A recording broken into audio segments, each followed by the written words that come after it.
Apple Vision Pro. What's all that about? We've been waiting for this product to come out for about 2 years. I've been involved with a company that develops apps for virtual reality. And this has been on the table with their development team when I've been involved, where they're saying, "Hey, we're waiting for Apple to come out with their VR set." And here it is, the Vision Pro, $3,500. I mean, you have to order a special MacBook Pro to get to that price point.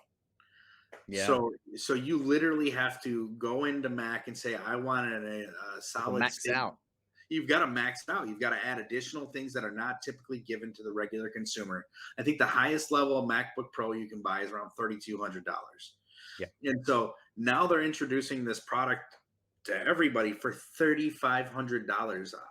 I don't even know how that's going to compute with the common people, like just the middle class or the people that consume their cell phones. Like, are they completely lost on their marketing world? Like, number one headset on the market right now is the Meta Quest 2. And then you've got the Oculus Quest Pro, which is $1,000, which has the augmentation in it. I bought myself one, and I bought one of my family members one.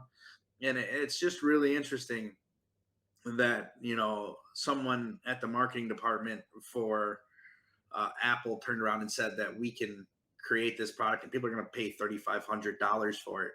Is it significantly better? I believe it'll be significantly better. I haven't tried it, but one thing that they're talking about is spatial computing.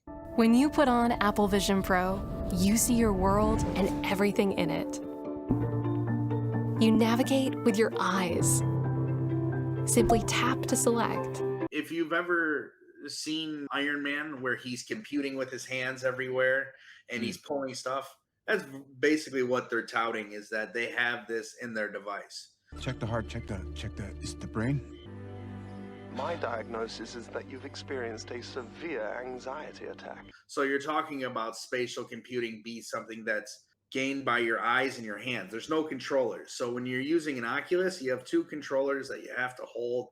You've got to move them. It's more like a video game system. The thing that I'm talking about for Iron Man is when he's in his office and he can kind of throw it all up.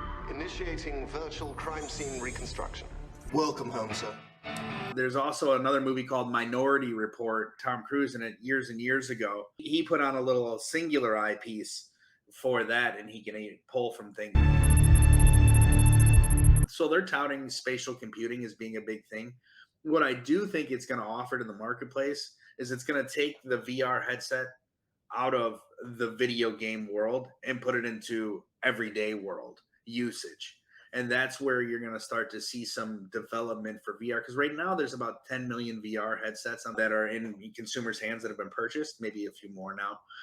But that's not a lot. When you're talking about Apple iPhones in the world and comparably, smartphones, I think that's because people think it's for games, isn't it? And then it's not that many people who are interested enough to buy one because they just think, oh, that's for games. But maybe this has the augmented reality in it too, right? So it's not just for games, it's potentially for other things because you can actually see through. Right. You can see through it. When someone else is in the room, you can see them and they can see you. Yeah, so it augments reality, but it can also incorporate that computing. So if you're, for example, a car engineer and you're putting a certain motor and putting together certain engineering pieces, and you have just the frame of the car in front of you or the whole body and there's no other components, you flip up the hood and you can spatially put it together.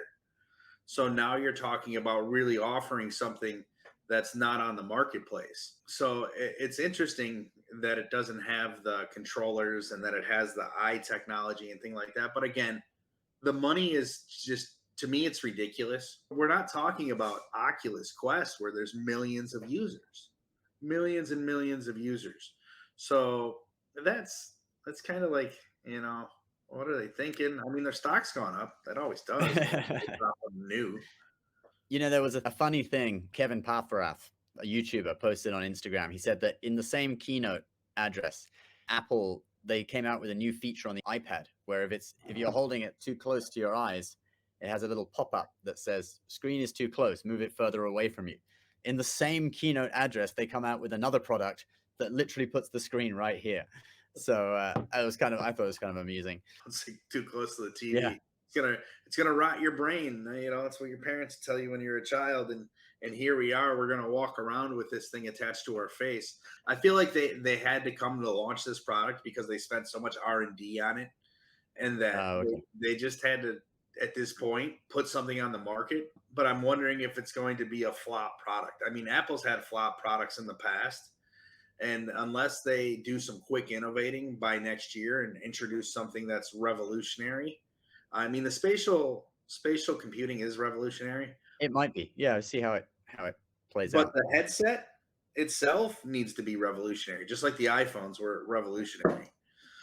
So Actually, there's a lot of things that Apple did like that. Like the iPhone was. Do you remember when the iPhone first launched? The iPhone itself was revolutionary, but they had it on AT&T's ridiculously slow network at the time, and it was heavily criticized because it was like the slowest network. They signed a deal with AT&T exclusively for the first year, I think it was. So they do things like that from time to time. You know. yeah, that's kind of what it might turn into. So like, I didn't have an iPhone until we were all able to use it on any service provider we wanted. Right. Yeah. I got it at the iPhone 3GS. That was my first one. Your favorite apps live right in your face. Like